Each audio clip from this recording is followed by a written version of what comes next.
All right, let's talk about the New Orleans Saints, who are consistently one of the most interesting teams to talk about entering the offseason year after year, as obviously they've kind of become the poster child for the cap isn't real crowd, as they love to spend over the salary cap, kick the can down the road, all of that good stuff.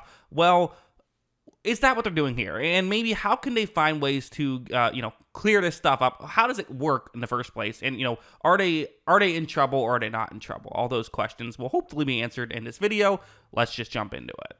First, you look at their cap space and cash situation. So they have $17 million in projected cap space and $20 million in projected cash. So, that's kind of an interesting thing to talk about.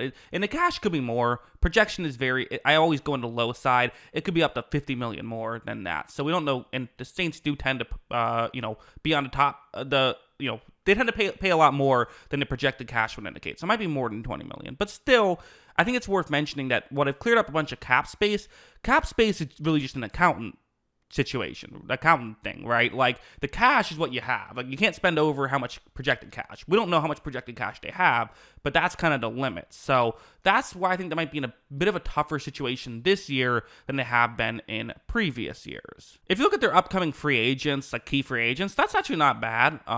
Michael Thomas, Jameis Winston, Anders Pete, don't get me wrong, I think you'd like to keep all of those guys if you could, but, the number next to name, how many millions they're projected to get.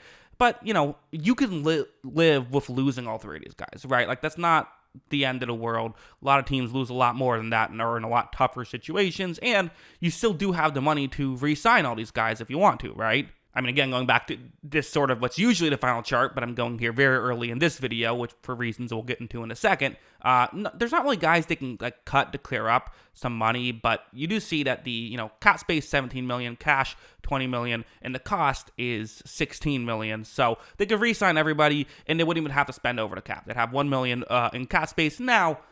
Again, these are the key free agents. There's other players they'd have to get. They have to sign their free agents or their draft picks, all that stuff. But they can make it work, basically, is what I'm saying. They're not in a tough situation there. Here's the issue, is the Saints can't really just do what they did last year, right? And don't get me wrong, I think that given Derek Carr a full year with the offense now, I think it'll be better. I think they could make the playoffs and probably will still be projected to make the playoffs, entering next season with Derek Carr, full year under his belt, all that stuff. But there still are some other issues in this team that they have to, I think, improve upon if they want to not just be a playoff team, but be a team that can go on a deep run. If you look at their Pro Football Focus grades for specific positional categories, again, passing was 17th. I think you hope that gets better, maybe around 12th. I don't know if it's getting a lot better. Maybe it can get to the 10th, but I don't think it's going to get top 5 or anything like that with Carr, but it should get a little better. Receiving core was 10th. Again, it'll go down if you lose Michael Thomas, probably. So there's that. Blocking was not good. 26th pass block, 25th run blocking. That's something they have to improve upon. Running game itself was fine, 17th. The run defense was fine, 16th. Coverage was good, 5th. And then pass rush, definitely another area that can, a lot of their veteran defensive linemen aren't getting any younger, so maybe something you could do to try and improve upon that. And that's kind of the weird part of where the Saints are in. And with the Derek Carr contract now, and with their continuous way to kick the can down the road, they are in a bit of a unique situation, and where exactly do you go from here is a question mark for the New Orleans Saints, because a lot of times it's, okay, maybe you're in a tough situation cap-wise now, but, in the future you'll be good, right? Well, for the Saints, it's not necessarily that way.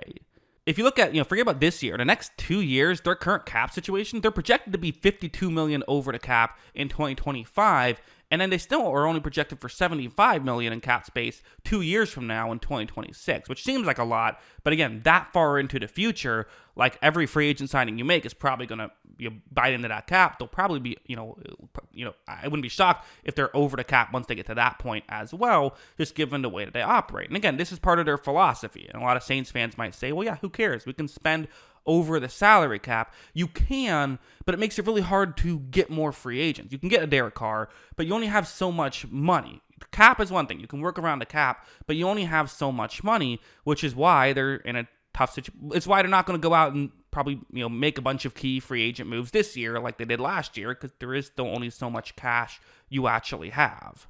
And also, even in 2026, I brought up the money, but like, look at some of these cap hits they're going to have projected for that year. Ryan Ramczyk, and some of these players are very good players who will probably still be very good in 2026, but still, Ryan Ramczyk, $25 million, Lattimore, $28 million. Cam Jordan is still projected for a cap hit in 2026 of $15 million.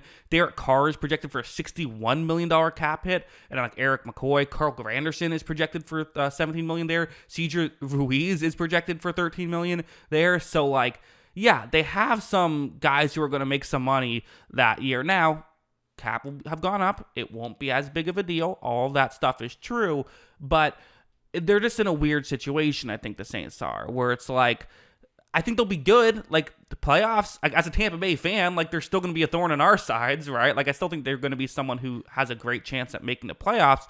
The question is just, can you go on a deep run? And I think that the strategy and the philosophy of doing this was smart when they had Drew Brees, of, hey, let's just get, milk everything we can out of having this great quarterback.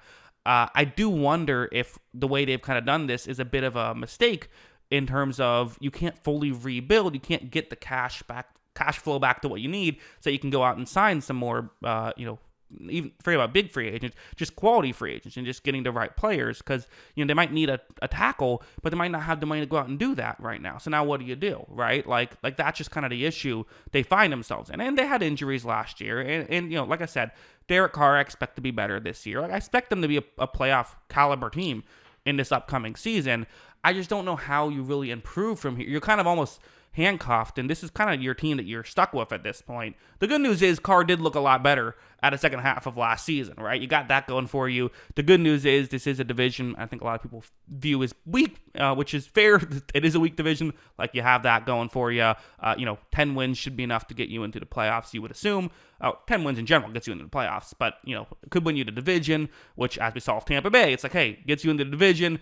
All you have to do is be a wild card team at home, and then you can get into the divisional round. At that point, just need 3 wins. Anything can happen. So that's the best thing the Saints have going for them. I get why they do their philosophy. And listen, it could still work. If Derek Carr gets hot in the playoffs, who knows? But that's kind of what they need, and they can't drop any winnable games. Like, they dropped some winnable games last year. They literally had that one dropped winnable game with that drop pass that kind of cost them a game. But again, the good news is they shouldn't get worse, so that's kind of the bright side. And they do have draft capital, and it always comes down to that, right? Hey, if you can hit on some draft picks, well, then everything else is good. But again, I just don't know if they're in a situation where, unless they nail the draft, they can get a lot better. But who knows? We'll see how it goes. That's how I view the Saints' current situation. What do you view? How do you view their situation? Always love hearing from you. And of course, as always, thanks for watching.